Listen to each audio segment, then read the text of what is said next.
ꯃꯩ ꯍꯩꯕꯩ ꯆꯥꯡꯗꯣ ꯈꯪꯉꯦ ꯍꯩꯕꯨꯗꯤ ꯍꯩꯕꯅꯦ ꯑꯇꯩ ꯖꯔꯨꯕꯗꯤ ꯁꯣꯏ ꯌꯥꯗꯦꯕ ꯃꯥꯅ ꯃꯑꯣꯡ ꯇꯥꯏꯌꯦꯕ ꯈꯪꯕ꯭ꯔꯥ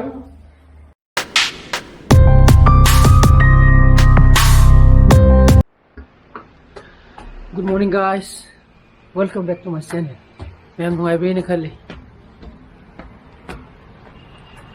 Yaw je kitang pung tire tege khara min tranga gumba. Tom khali di hagubadi ngamaro. To min ni phung ada. To kene alarm thambane. Alarm khongi. Stu sokoi pung tire khara he ko. Hogale. Han thegi hena moksa tire juni ko. Pung tire ta thambuduna dum pung tire tai alarm khongmoga hogalak pane ba. Aduh, kita nampak apa itu re? Tarik saya kira tu boleh. Tarik kaya lah tu. Pokok macam tu hobi hobi tu kok. Aduh, naik je haji. Koren, sekolah cala mutung dah. Pung terang mat hoida. Hai nak gini. Business sama promotion tu bagi. Uneraga video namu kita boko. Glass nasi injang hong ni hai, ni cie thong ije, oksa ni, smoke pork ni wo, hai sadi, okay.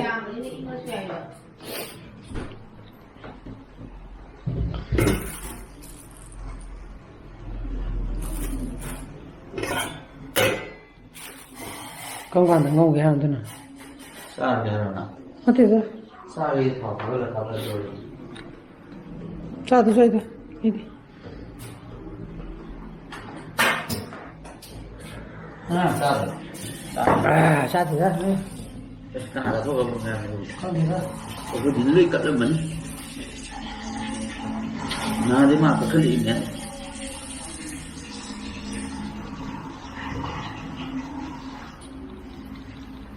Cô đi tên là chân là gì đâu không có là sai gì đi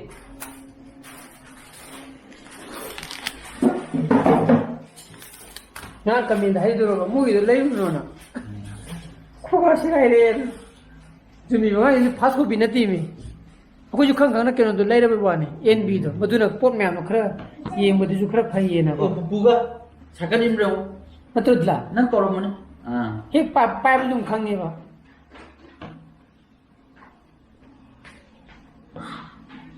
국가 해결을 이 거를 부르잖아요. 국가 우리를 부러워 지역에도.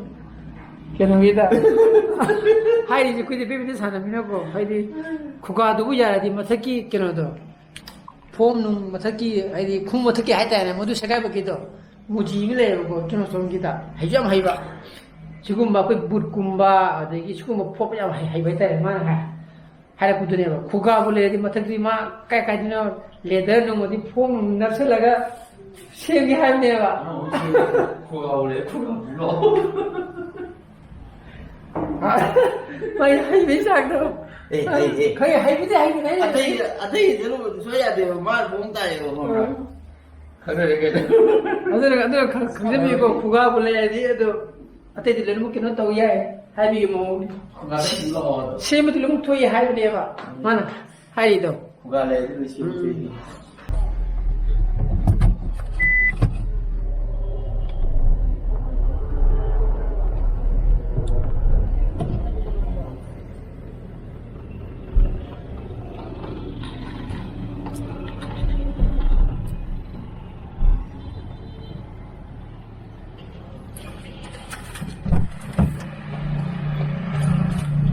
폰에 와봐.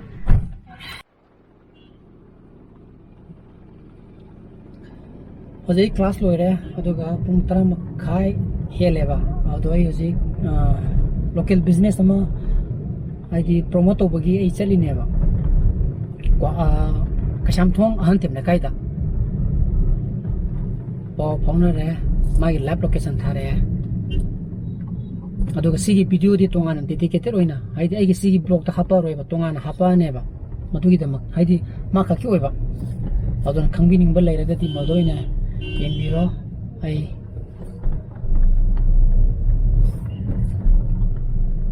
aduga magi link nung du ai description ta hapsaram ge ba ko मागी details ma'am तुझो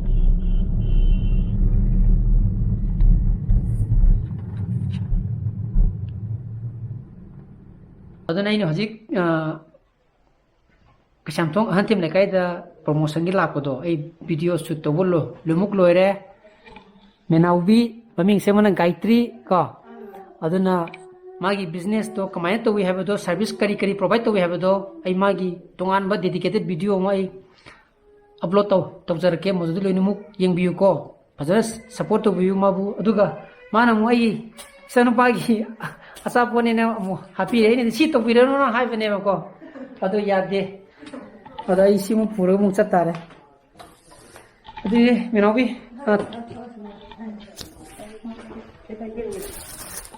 अदु नंग पाबि तारे थोकरगे मा दुदि अदुना मेनाउबी यामना सा सिदिगे ना को ग्रो तोबो ओबियु को all the best thank you दादा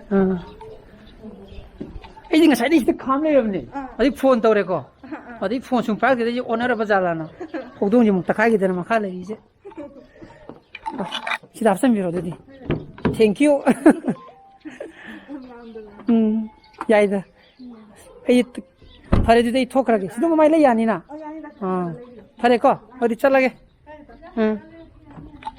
ꯑꯩ ꯌꯨꯝꯗ ꯌꯧꯔꯛꯑꯦ ꯑꯗꯣ ꯃꯥꯅ ꯉꯁꯥꯏ ꯃꯦꯊꯥꯎꯕꯤꯅ ꯄꯤꯔꯛꯄ ꯀꯥꯟꯗꯁꯨ ꯑꯩꯈꯣꯏꯒꯤ ꯀꯦꯟꯗꯜꯁꯨ ꯄꯤꯔꯦꯕꯀꯣ ꯑꯕꯨꯡꯉꯣ ꯑꯩ ꯆꯥꯛ ꯆꯥꯔꯕ ꯅꯪꯕꯣ ꯃꯗꯨ ꯑꯗꯨꯝ ꯇꯧ ꯂꯩꯔꯕ ꯌꯦꯡꯉꯣ ꯁꯤꯗ ꯇꯧ ꯂꯩꯔꯕ ꯒꯤꯐ ꯀꯩꯅꯣ ꯑꯆꯥꯄꯣꯠ ꯄꯤꯔꯛꯄꯅꯦ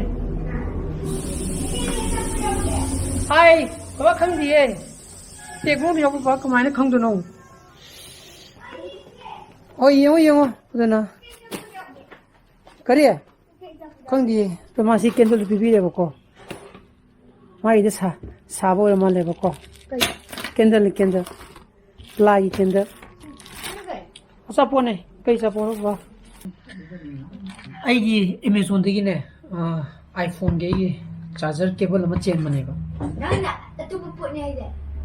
ꯑꯩ ꯀꯦꯕꯜꯅꯦ ꯕꯕꯥꯒꯤ ꯑꯩ ꯁꯤꯒꯤ ꯀꯦꯕꯜꯁꯦ ꯌꯥꯗ꯭ꯔꯦꯕ ꯃꯇꯣꯟꯁꯦ ꯎꯔꯕ ꯑꯃꯨꯛ ꯆꯪꯉꯤ ꯑꯃꯨꯛ ꯆꯪꯒꯦ ꯇꯧꯔꯦꯕ ꯑꯗꯨꯒ ꯃꯣꯏꯅ ꯍꯥꯏꯁꯦ ꯑꯦꯄꯜ ꯁꯔꯇꯤꯐꯥꯏꯠ ꯑꯦꯛꯁꯦꯁꯔꯤꯁ ꯑꯣꯏꯅ ꯁꯤꯖꯤꯟꯅꯧ ꯍꯥꯏꯕ ꯃꯗꯨ ꯑꯣꯏꯔꯒꯗꯤ ꯌꯥꯏ ꯍꯥꯏꯕ ꯑꯗꯨꯗ ꯑꯦꯄꯜ ꯁꯔꯇꯤꯐꯥꯏꯠꯅꯦꯕ ꯑꯩꯅ ꯁꯤꯖꯤꯟꯅꯩꯁꯦ ꯕꯕꯥꯁꯦ ꯀꯩꯅꯣꯝꯃ ꯀꯥꯇꯤ ꯑꯃ ꯊꯤꯕꯅꯤꯅꯦ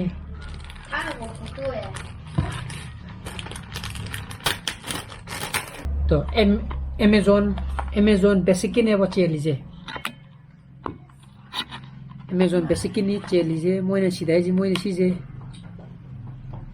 एप्पल सर्टिफाइड ने वो को एप्पल MI5 सर्टिफाइड सीधा वो इन्हें सीजन है वो तो सीजे सीजन खर्च जो होंगे पी बना आफ्टर डिस्काउंट दा लुपसात ट्रेक का 69 तो सीजन लिंक बुद्धि माले वो को तो यार बंटी येंगे डग तुम बाकी चार्जर मत तुम तो प्रो केरा आधा ले हो रहा चार्जर मत तुम प्रो आधा लिंक दिया लिंक ये तो मैंने इसी चीज़े है ओ लेक्चर लगी कि मैं तेक तेसी नहीं मनूंगी वायर से वो इन हारी सिन्ना और तो ये क्या आई ये मुझे हाँ पकान तक को एक्सेसरी नो सपोर्टेड काना का थोड़ा पीने मसागी केबल से हाँ पकान तक पता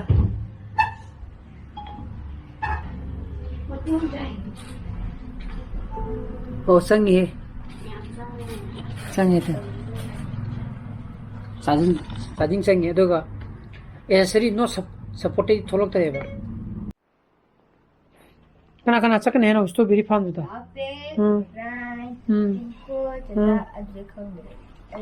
कना सुधु बापा बमसागा थौरगा ओदो फजना चलुको नंग ड्रेस आदेगी तो सेलगा मोजा म तोंगो को सो बी फाउंड नम बोंगिदो रंगने बसतुगी चकने हाइजे मैं अम्मा जे होरेन ग्लास को मुस्टो बी फाउंड चकने हबे केनो माइरो हाइने ओदो केनो बे येंबिगो को माना से का तो मा खंगने माइ कादा लेबने माइ उपुदा उpa kaya sangaba ising amma ka chaniya skoin ya din semu ba thaw yam saba hinjala ba 무싱주 야람으로이네. 아. 야는 무청데 리싱 못쓰니 위다데. 나는 세미나. 라이브다.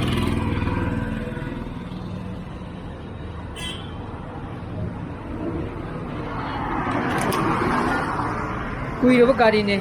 애냐 토우야 봐. 더러워버네 뭐지지. 다음마다 시기망다 가리 바이크 펄서도 해주 분이 정해 봐. 거기 머니푸르다 임팔 야나나 론스 또 부는 미도 모두다 펄서를 몰라왜 펄서 시시도 거 그러네. 과디기 쪼고도 모두간도 180cc로 말해 로우도 모두로 모퉁다 타고야 봐. 타고라래나 아들이 아이 누피 티버되기 펄서도 좀 도가 시기 걔너지 low बनेगा प्लेजर से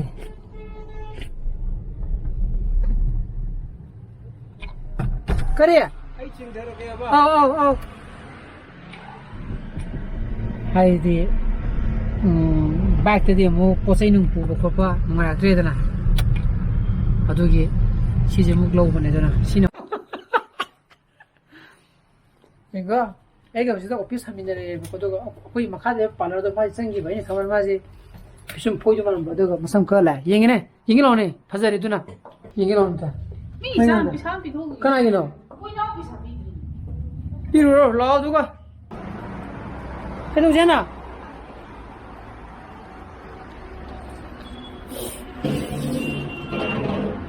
레이 통 개라 봐 나무기 타이는 게 있단다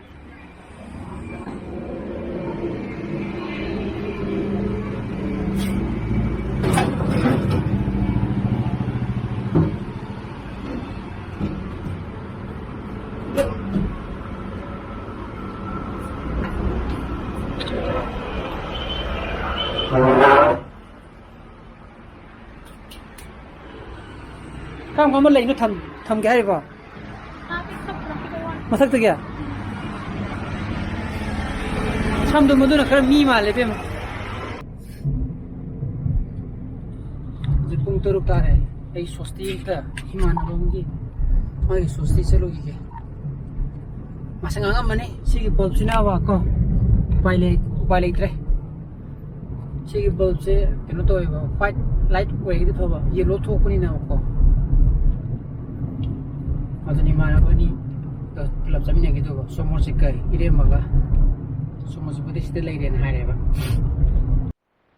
silao sakara ba sabut dia tidak ba sakara ba kenyang cara ke ok thong ba kha se pomjana thong ira nu ya kan tui ba engonda ok te yellow option ba ok te yellow option li ba je puni pa mai tare ayo tangai sosti masalu ba nu ide puni pantare gai ida kadeno pasu bai hai tu dai bai tu lo chiu tu lo e wow kada dino sibu na nu chao e ha hai ro chiu ya le da kha le ga chao lo ni ke ma khubi ko chubi na हाँ कहीं चार के कहीं चार के कहीं चाना क्या मिला